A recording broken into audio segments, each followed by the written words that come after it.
আসসালামু আলাইকুম প্রিয় দর্শক শ্রোতা। দোয়া কবুল ও শিরচ্ছেদ থেকে মুক্তির চমৎকার একটি ঘটনা আজকে আপনাদেরকে বলতে চলেছি।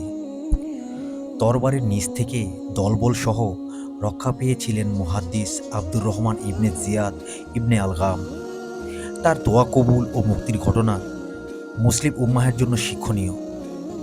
তো চলুন আর দেরি না করে ঘটনাটি শুরু করা যাক। আল্লাহকে যারা ভয় করে তাদের কোনো ভয় নেই, তাদের কোনো চিন্তা বা হতাশাও নেই। জ্ঞানীরাই আল্লাহকে বেশি ভয় করেন। এই কারণেই সব যুগে সব সমাজেই জ্ঞানীর মর্যাদা সীমাহীন।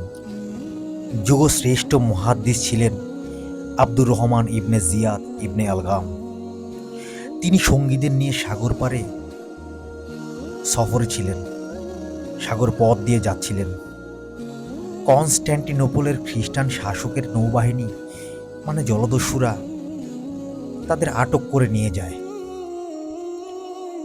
উপরের নির্দেশে তাদেরকে জেলে বন্দি করে রাখে।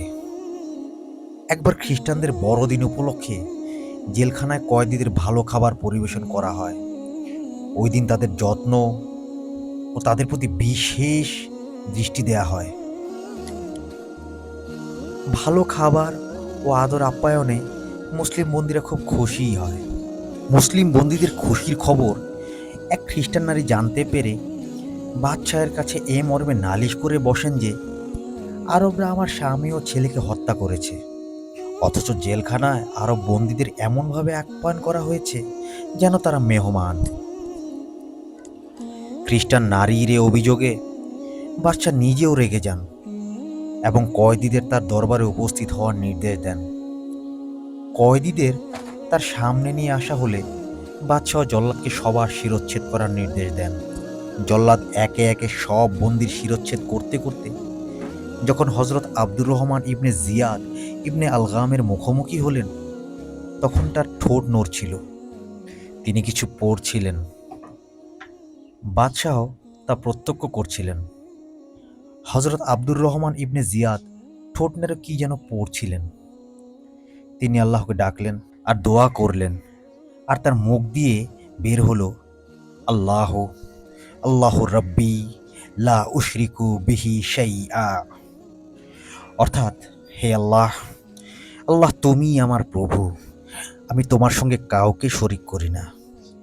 এবার বাদশাহ জল্লাদকে থামতে বললেন। হজরত আব্দুর রহমান ইবনে জিয়াদ ইবনে আলগামকে জিজ্ঞাসা করলেন, তোমার ঠোঁট দিয়ে কি কথা বের হচ্ছে?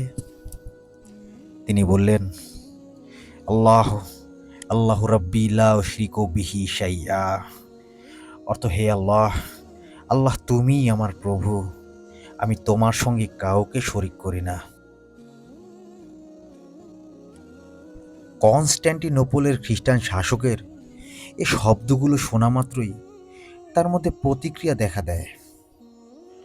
বাদশাহ সঙ্গে সঙ্গে নির্দেশ দেন, তাকেও তার সঙ্গীদের সবাইকে মুক্ত করে দাও। সুবহানাল্লাহ। এই ঘটনা থেকে প্রমাণিত হয়, চরম মুহূর্তেও যারা আল্লাহকে ভুলে না যায়, মন আল্লাহ তাআলা তাদেরকে ভুলেন না, বরং তাদের দান করেন সফলতা, তাদের জন্য খোলা থাকে মুক্তির দরজা। আল্লাহ তাআলা মুসলিম উম্মাহকে আল্লাহর ওপর ভরসা করার এবং তার একত্ববাদের প্রতি অগাধ আস্থা ও বিশ্বাস রাখার তৌফিক দান করুন। আমিন।